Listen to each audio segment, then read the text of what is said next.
어둠이 짙게 깔리고 세상의 소음이 잠들면 비로소 마음의 귀가 열리는 시간. 밤밤야화입니다.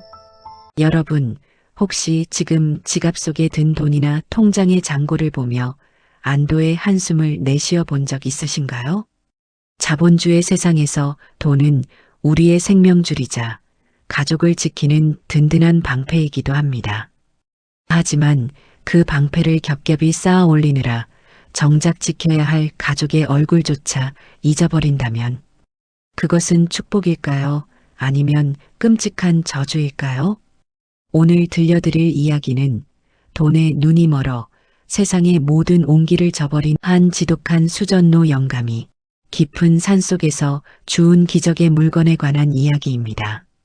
축복인 줄 알았던 그 기적이 훗날 얼마나 잔혹한 청구서로 돌아와 영감의 영혼을 파먹는지 지금부터 그 서늘하고도 슬픈 이야기를 시작하겠습니다. 조선 팔도에서 둘째가라면 서러울 지독한 수전노 최영감. 그의 집 거대한 곳간에는 엽전이 산더미처럼 쌓여 쇠 썩는 냄새가 진동을 했지만 그의 아내와 외동딸 연희의 삶은 매서운 한겨울의 칼바람보다 더 차가웠습니다. 어느 눈 내리는 추운 겨울날이었습니다. 최영감은 낡고 해진 집신을 끌고 자신이 돈을 빌려준 소장농의 허름한 초가집 문을 거칠게 걷어찼습니다. 이놈아, 벌써 이자가 밀린 지 석 달째다. 당장 돈을 내놓지 못할까? 아이고, 영감마님. 올겨울 흉년이 들어 쌀독에 쥐가 시체를 남길 지경입니다요. 제발 며칠만 기한을 주십시오. 피골이 상접한 소장농이 덜덜 떨며 영감의 바짓가랑이를 매달렸지만 최영감의 눈에는 일말의 동정심도 없었습니다. 영감은 방 안에 들어가 열병을 앓고 누워있는 소장농의 어린 아들이 덮고 있던 낡은 솜잎을 마저 억지로 빼앗아 들고 나왔습니다.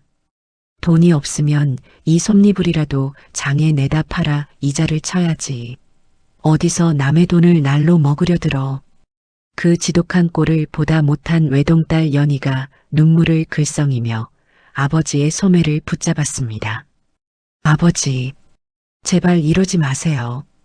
저 아이는 열병에 걸려 저 이불이 없으면 오늘 밤을 넘기지 못할지도 모릅니다. 저희 집엔 이미 덥고 남을 비단 이불이 창고에서 썩어가고 있잖아요. 하지만 최영감은 딸의 손을 매몰차게 뿌리쳤습니다. 애끼, 철없는 소리. 돈이 피고 돈이 살이다. 내가 이 돈을 어떻게 모았는데. 이 솜잎을 하나가 엽전 서푼이다. 엽전 서푼이면 이 아비가 며칠을 굶어가며 모은 피땀인 것을 모른단 말이냐. 쓸데없는 소리 말고 앞장이나 서라. 그렇게 뺏어온 솜잎을 창고에 던져둔 최영감. 아내가 조심스레 다가와 따뜻한 숭늉을 건네며 말했습니다. 영감, 연희가 올해로 꽃다운 16입니다.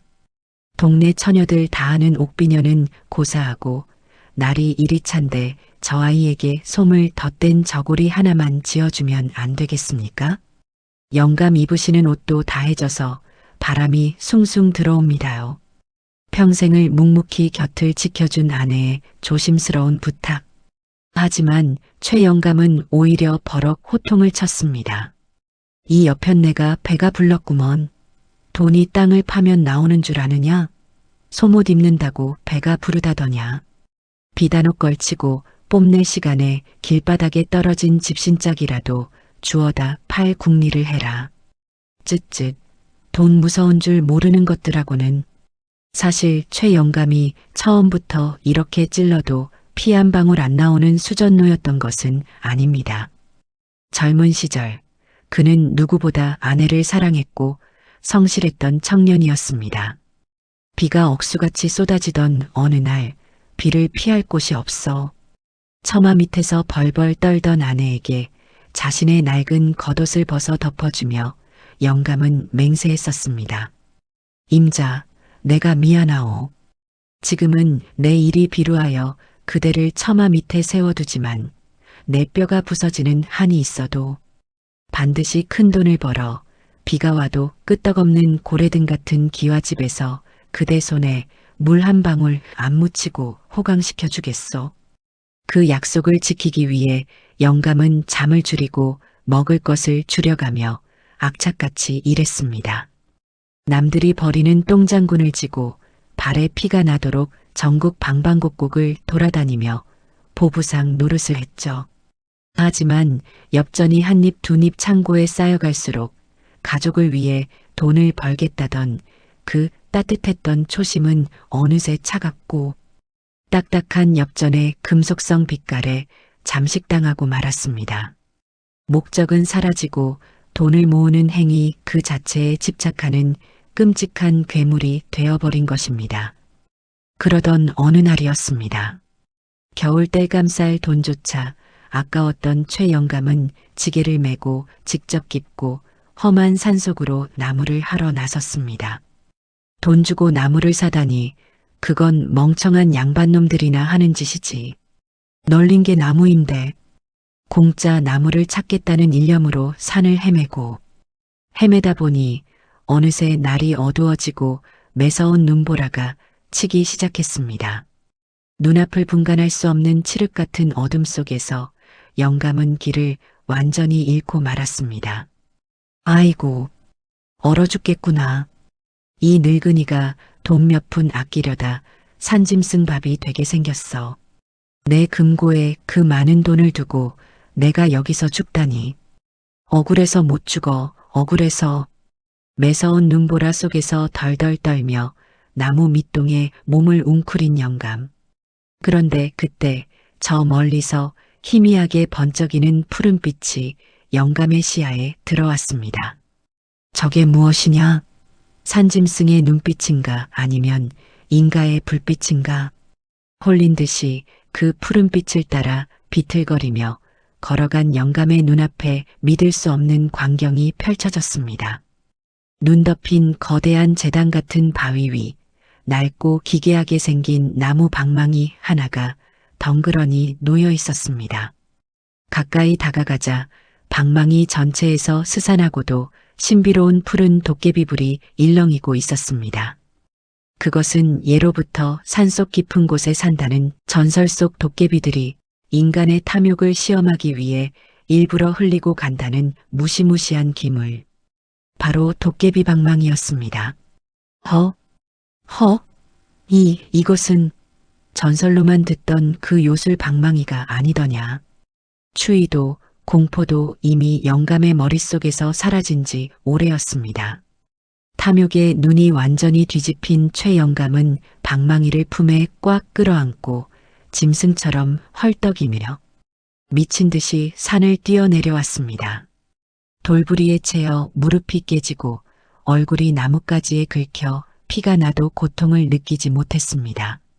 한밤중 문이 부서질 듯 열리며 영감이 들이닥치자 밤새 아버지를 기다리던 아내와 딸이 놀라 달려나왔습니다.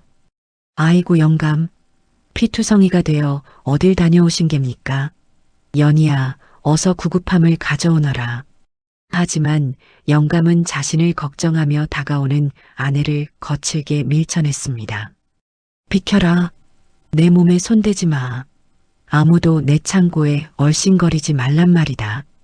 영감은 핏발선 눈으로 가족들을 쏘아보고는 그대로 가장 깊은 창고로 들어가 육중한 자물쇠를 안에서 걸어 잠갔습니다. 칠흑같이 어두운 창고 안. 영감은 숨을 죽인 채 피 묻은 떨리는 손으로 도깨비 방망이를 꽉 쥐었습니다. 그리고 허공을 향해 그것을 세차게 내리쳤습니다. 그 금괴, 어른 팔뚝만한 금괴 나와라. 뚝딱, 퍽, 방망이가 허공을 가르는 둔탁한 소리와 함께 칠흑 같은 어둠을 찢고 눈이 부시도록 번쩍이는 거대한 황금 덩어리가 바닥으로 쿵 하고 무겁게 떨어졌습니다. 헉. 영감은 숨을 헐떡이며 바닥에 떨어진 황금을 더듬었습니다. 차갑고 묵직한 촉감. 그것은 진짜였습니다. 하하하. 진짜다. 진짜 금이야. 내가 세상을 다 가졌어. 영감은 황금을 입에 물어보고 얼굴에 비비며 미친 듯이 광기 어린 웃음을 터뜨렸습니다. 은덩이 나와라 뚝딱. 최고급 비단 나와라 뚝딱. 산호초와 진주 목걸이 나와라 뚝딱. 퍼, 퍼, 퍼. 밤이 새도록 방망이를 내리치는 영감의 눈동자는 탐욕으로 붉게 충혈되어 터질 것만 같았습니다. 텅 비어 있던 창고 안은 어느새 눈을 뜰 수 없을 정도로 번쩍이는 거대한 금은 보화의 산으로 변해갔습니다. 하지만 영감은 눈치채지 못하고 있었습니다. 방망이를 한 번씩 내리치고 금덩이가 쏟아질 때마다 자신의 머릿속 깊은 곳에서 거미줄처럼 엮여있던 뇌신경이 툭, 툭 하고 소리 없이 끊어지고 있다는 사실을 말입니다. 첫 번째 금괴를 뽑아냈을 때 영감은 자신이 젊은 시절 똥장군을 지고 번 첫 엽전 한 잎에 벅찼던 감동을 잃어버렸습니다. 10번째 은덩이를 뽑아냈을 때 영감은 함께 장터를 누비며 고생했던 막역한 옛 친구의 이름과 얼굴을 영원히 잊어버렸습니다. 도깨비의 물건에는 결코 공짜가 없는 법. 이 저주받은 방망이는 영감이 헛된 재물을 요구할 때마다 영감의 머릿속에서 가장 빛나고 소중했던 인간으로서의 기억들을 잔혹한 청구서로 빼앗아가고 있었던 것입니다. 며칠이 지났습니다. 영감은 물 한 모금 마시지 않고 창고에 갇혀 방망이만 두드려댔습니다. 보다 못한 아내가 가마솥에서 푹 끓인 따뜻한 소고기 국밥 한 그릇을 소반에 받쳐들고 창고 문을 조심스레 두드렸습니다. 영감, 밤새 거기서 무얼 하시는 겝니까?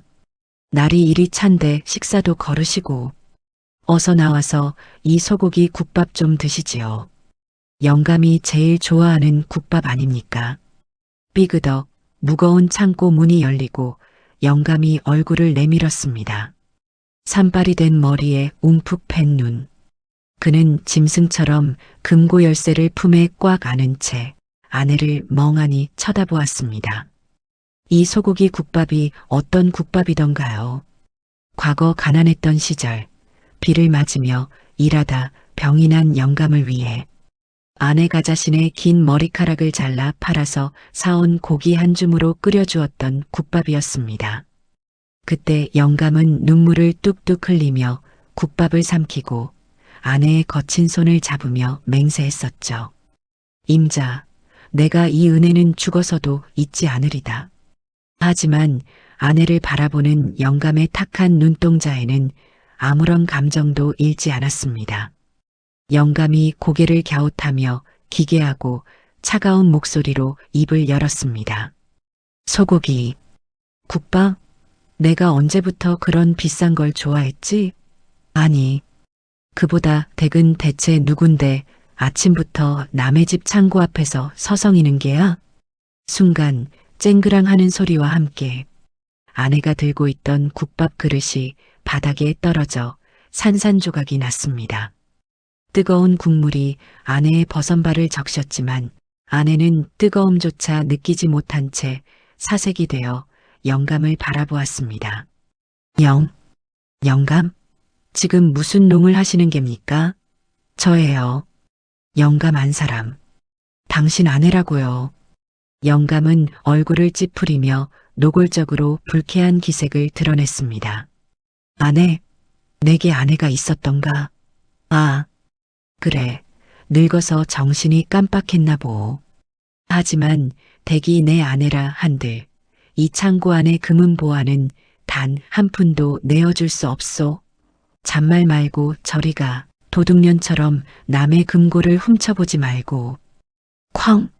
영감은 아내의 눈앞에서 매몰차게 문을 닫아버렸습니다.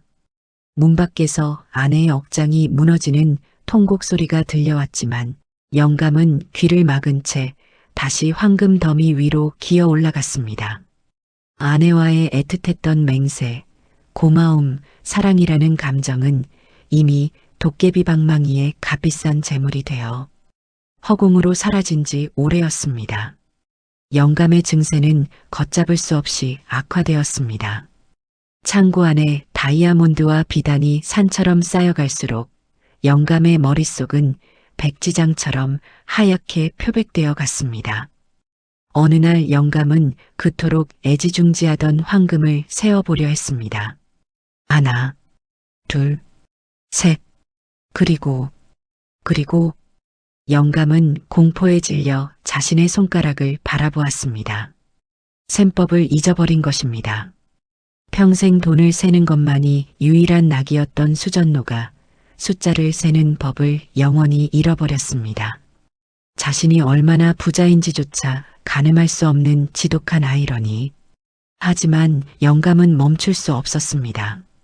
숫자를 모르면 그냥 더 많이 뽑아내면 된다고 생각하며 미친 듯이 방망이를 내리쳤습니다. 급기야 영감은 자신이 왜 이곳에 있는지, 자신이 누구인지조차 잊어버린 채 오직 보석이라는 단어만 짐승처럼 중얼거리는 괴물이 되어버렸습니다. 아, 아버지, 제발 문 좀 열어보세요. 며칠 뒤 참다 못한 딸 연희가 도끼를 들고 와 창고에 육중한 자물쇠를 내리쳐 부수고 안으로 뛰어들었습니다. 그곳에 펼쳐진 광경은 지옥 그 자체였습니다. 눈을 뜰 수 없이 화려하게 번쩍이는 금은 보화의 산. 그리고 그 꼭대기에는 피골이 상접하여 짐승처럼 네 발로 기어다니며 황금을 끌어안고 있는 기괴한 노인이 있었습니다. 연희는 털썩 주저앉아 오열하며 아버지를 불렀습니다. 아버지, 제발 그만하세요. 아버지가 이상해지셨단 말이에요. 밥도 안 드시고 이러다 정말 돌아가세요. 우리에겐 이런 저주받은 금덩이보다 아버지가 더 필요하단 말이에요. 연희는 황금산을 기어 올라가 영감의 품에서 그 끔찍한 도깨비 방망이를 빼앗으려 안간힘을 썼습니다. 연희의 머릿속에는 아직도 뚜렷한 기억이 있었습니다. 자신이 아주 어릴 적, 아직 아버지가 돈에 미치기 전, 장터에서 엽전 한 입으로 알록달록한 당초사탕을 사서 입에 물려주고 너른 어깨에 자신을 목마 태워 환하게 웃어주던 그 다정했던 아버지의 품을 말입니다. 하지만 탐욕의 영혼까지 파먹힌 영감에게 연희의 손길은 그저 자신의 재물을 노리는 도적의 위협으로만 느껴졌습니다. 이 요망한 도둑년이 감히 내 목숨 같은 방망이를 노려 내년이 가져갈 수 없을 만큼 평생 쓰고도 남을 거대한 옥돌산을 만들 것이다. 옥돌산 나와라 뚝딱. 영감이 분노에 찬 괴성을 지르며 방망이를 바닥에 미친 듯이 세차게 내리친 순간 쿠구구궁. 창고 지붕을 뚫고 나갈 만큼 거대하고 찬란한 옥돌산이 굉음을 내며 솟아올랐습니다. 하지만 그 엄청난 재물이 소환된 대가는 너무나도 참혹했습니다. 쩡! 영감의 머릿속에서 거대한 유리가 산산조각 나는 소리가 들렸습니다. 영감의 영혼 가장 깊은 곳, 가장 단단하게 자리 잡고 있던 삶의 마지막 이유.